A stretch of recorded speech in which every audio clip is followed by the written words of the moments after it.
You're sitting on a park bench, and a squirrel you have never met walks right up to your shoe and waits. Stop and think about what that actually is.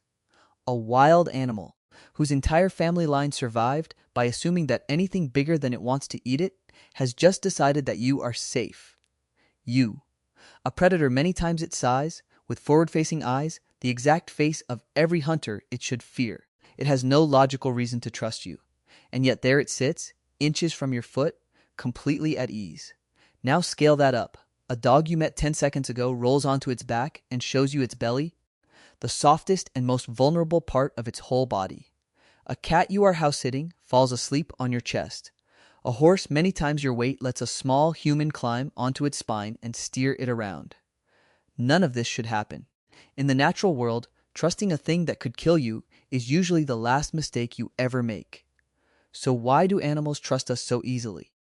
Why did evolution, which is supposed to be ruthless, leave this one door wide open? There are 3 reasons, and the third one quietly flips the whole story upside down.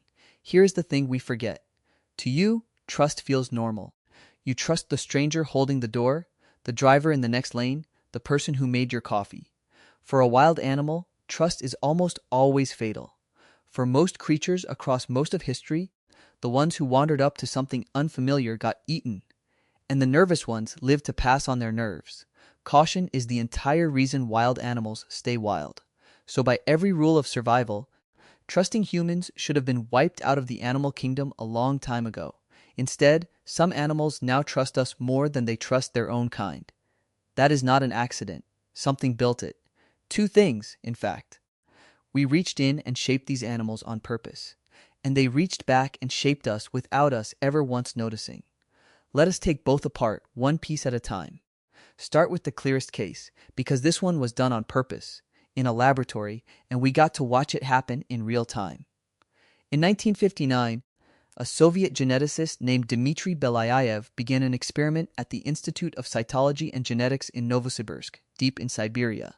He took silver foxes, the same nervous, snapping foxes raised on fur farms, and he selected them for one single trait. Not size, not color, just tameness. His team built a scale for measuring calmness, and a fox's score on that scale was the only thing that decided whether it was allowed to breed. Every generation, they tested hundreds of animals and let only the friendliest few become parents. His colleague Ludmila Trut carried that work on for decades, and it still runs today. And here is what happened. Within just a handful of generations, the foxes changed. They stopped flinching. They started reaching through the cage for human hands, whining for attention, wagging their tails like dogs. But something stranger happened alongside it. Their ears went floppy, their tails curled up, their coats broke into patches of white. The shape of their skulls shifted. Belyaev had selected for friendliness and nothing else, and a whole bundle of features tagged along, completely uninvited. Scientists call it domestication syndrome. Let that sink in. You can breed trust into an animal the same way you breed for a coat color, and when you pull on that one thread, the whole body unravels and reknits itself. Now, it is worth being honest here. In recent years, some researchers have argued that Belyaev's foxes may have started out tamer than the famous story admits, since fur farms already favored animals that were easier to handle.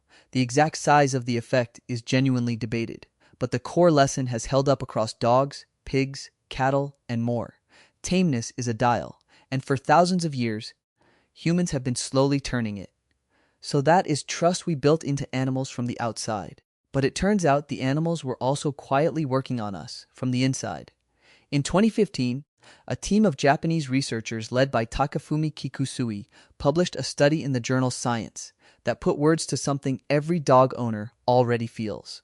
When your dog looks into your eyes, your brain releases oxytocin. Oxytocin is the bonding hormone, the very same chemical that floods a mother's brain the first time she holds her newborn. And here is the loop they found. The dog's gaze lifts your oxytocin.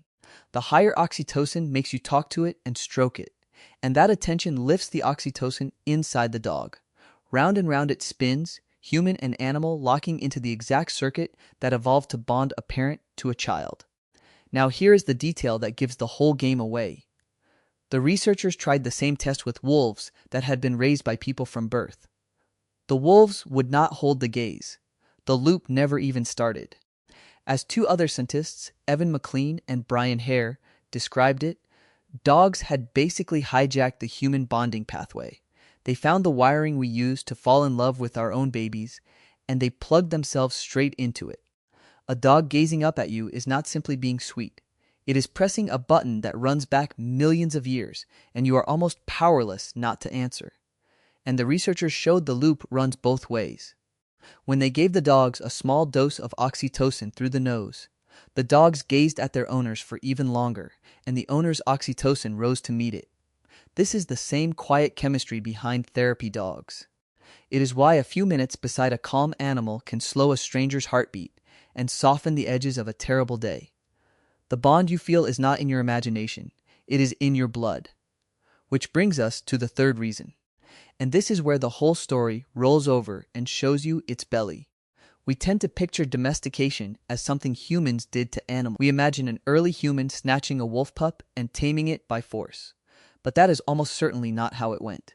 Picture instead the edge of a camp, more than 15,000 years ago. The fire is burning low. Out in the dark, eyes are watching. Most of the wolves stay far back, exactly as caution tells them to.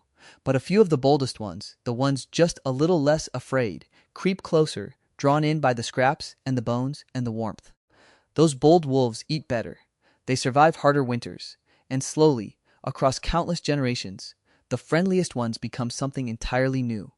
We did not capture the first dogs. The first dogs walked up to us and chose to stay. Cats did it even more shamelessly.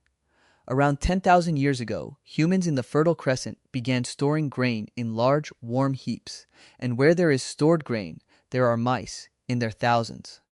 The wildcats simply strolled in to hunt the mice, and nobody sent them an invitation.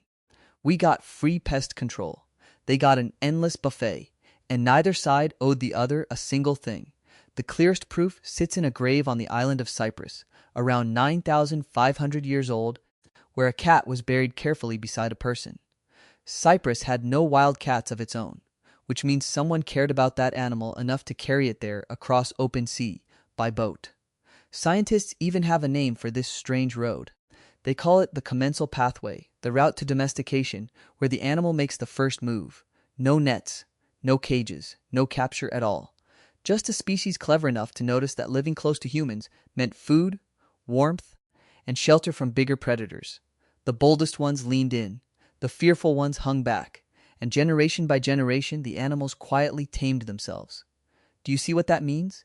For dogs and for cats, trusting humans was never something forced on them.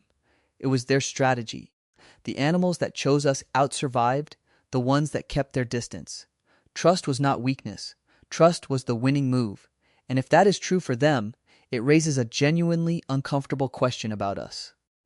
Because there is a growing idea in science called self-domestication, and it turns the spotlight back onto humans.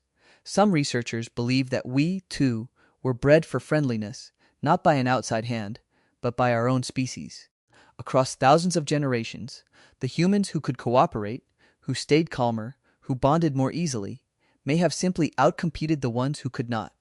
And strangely, we carry some of the very same marks as Belyaev's foxes. Softer faces, smaller jaws, a childhood that lasts far longer than any other apes. Look at our two closest cousins. Chimpanzees are tense, aggressive, and territorial. Bonobos are calm, playful, and endlessly cooperative, and they wear the softer bodies of a self-tamed animal. We may sit far closer to the bonobo than to the chimp. This is still a hypothesis, not a settled fact, but it hints at something staggering. The same friendliness we bred into dogs and foxes might be the very thing that made us human in the first place. So when an animal trusts you, you are not really looking at something naive. You are looking at a mirror. Think back to that squirrel at your foot, the fox that crept a little nearer to the light, the wolf that stayed by the fire instead of bolting into the dark, the cat that walked into the grain store and simply never left. Every one of those small acts of trust was a bet, and across thousands of years, over and over again, that bet paid off. The trusting ones were fed. The trusting ones were sheltered. The trusting ones survived, while the cautious ones stayed out in the cold and the fear. That is why animals trust us so easily. Not because they are foolish. Because trust aimed at exactly the right species, turned out to be one of the most successful survival strategies in the entire history of life on Earth. They bet on us. We bet on them. And somewhere along that long road, that quiet mutual bargain may have shaped both of us into what we are today. So the next time a creature that owes you absolutely nothing decides that you are safe, remember what you are truly seeing. Not an accident, not a fluke. A masterpiece, thousands of years in the making, sitting calmly and quietly at your feet.